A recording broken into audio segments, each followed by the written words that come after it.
हरिओम दोस्तों, मैं योग गुरु डॉक्टर अमित अग्रवाल अपने YouTube चैनल में आप सभी दर्शकों का स्वागत करता हूं। आज आप लोगों के लिए फिर एक बहुत ही महत्वपूर्ण विषय। हम सब जानते हैं आज युवा वर्ग में जिम को लेकर कितना क्रेज़ है। हर युवा योग में उतना जागरूक नहीं है जितना वो जिमिंग एक्सरसाइज को लेके उसके पीछे भाग रहा है। आज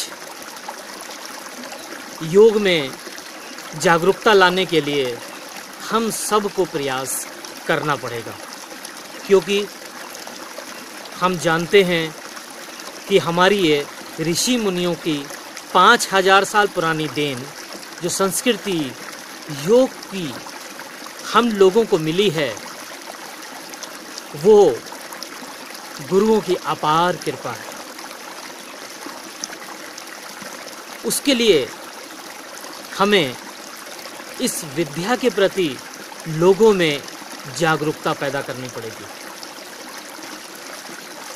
हम सब जानते हैं जब तक हमें किसी चीज़ की पूर्णतः जानकारी ना हो या पूर्णतः फायदे के बारे में ना पता हो, तब तक हम उन चीज़ों को वैल्यू नहीं देते या उन चीज़ों की कीमत नहीं समझते। तो योग के साथ भी यही है कि आज हम योग के सही मायनों में फ़ायदे पूरी तरह नहीं जानते हैं। तो चलिए आज हम इसी पर विस्तार से चर्चा करते हैं। आगे बात करने से पहले आप तक लगातार मेरी वीडियोस पहुंचती रहें, चैनल को सब्सक्राइब करना ना भूलें और सब्सक्राइब करने के बाद बेल बटन ज़रूर प्रेस करें। तो हम बात कर रहे थे कि हमारे शरीर के लिए योगाभ्यास ज़रूरी है या जिमिंग एक्सरसाइज। तो आज हम सब जानते हैं कि योग को लेकर आज भी जागरूकता नहीं है। योग के और जिम के अगर हम फायदों की तुलना करें तो हम सब जानते हैं कि योग 6 वर्ष से लेकर 70 वर्ष, 80 वर्ष या 90 वर्ष तक का भी व्यक्ति हर कोई योगाभ्यास कर सकता है। चाहे वो घुटनों के दर्द से परेशान हो, चाहे वो कमर दर्द, स्लिप डिस्क से परेशान हो, चाहे इसके अतिरिक्त वो किसी और क्रिटिकल रोग से भी परेशान हो, तब भी उसे योग टीचर के निर्देशन में रहकर कुछ खास अभ्यास कर सकता है। मगर इसके विपरीत ठीक हम अगर जिम की बात करें तो जिम ना तो कोई रोगी कर सकता है, ना कोई छोटा बालक कर सकता है और ना कोई ओल्ड एज अर्थात बुजुर्ग कर सकता है।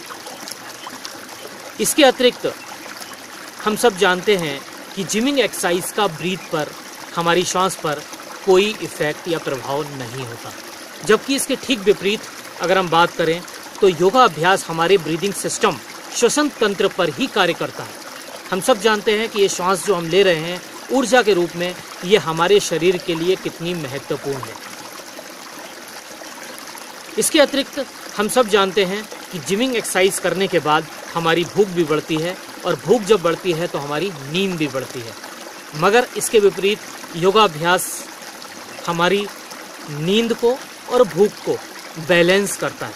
आप सब जानते हैं ज़्यादा भूख और ज़्यादा नींद दोनों ही विकार हैं, दोनों ही डिजीज़ हैं। तो अगर आप योगाभ्यास प्रतिदिन करते हैं तो आपकी भूख अगर कम है तो भी बैलेंस होती है, ज़्यादा है तो भी बैलेंस होती है। इसी तरह नींद का भी यही है कि अगर आपको कम आती है तो भी समस्याएं हैं और ज़्यादा आती है तो भी समस्याएं हैं। तो योग का काम है इन चीज़ों को बैलेंस करने का।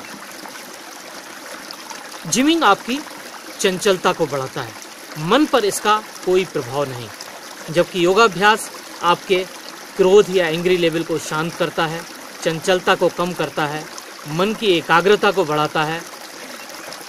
ये योगाभ्यास के फायदे हैं। जिम सिर्फ और सिर्फ बाहरी तरफ से शारीरिक स्तर पर फ़ायदा करता है, या हम साथ में ये कह सकते हैं कि जो आपके इंटरनल कुछ ऑर्गन्स हैं उन पर लाभ देता है। मगर अगर हम योग की बात करें तो योग आपके हर सिस्टम पर वर्क करता है, चाहे वो आपका कार्डियोवास्कुलर सिस्टम हो, चाहे आपका हार्मोनल सिस्टम हो, ब्रीदिंग सिस्टम हो, सब आपके डाइजेशन सिस्टम हो, सब पर जो है वो योगाभ्यास के ज़बरदस्त लाभ हैं। और साथ में शारीरिक मानसिक, आत्मिक, बौद्धिक और सामाजिक योगाभ्यास ही इन स्तरों पर लाभ देता है, जिमिंग एक्सरसाइज नहीं देती।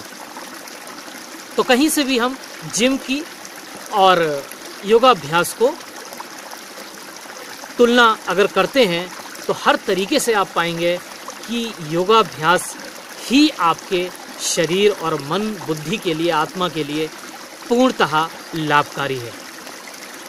योग शास्त्र में 5 रोग आते हैं: काम, क्रोध, लोभ, मोह और अहंकार।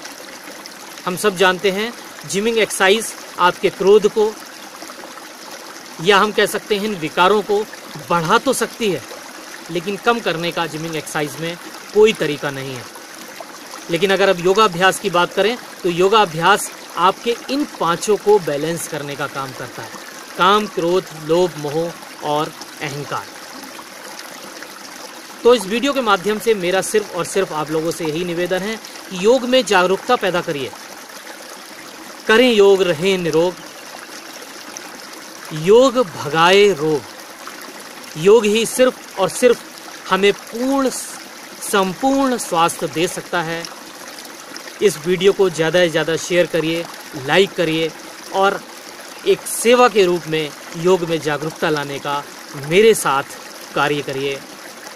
वीडियो आप लोगों को पसंद आई हो, धन्यवाद। हरिओम।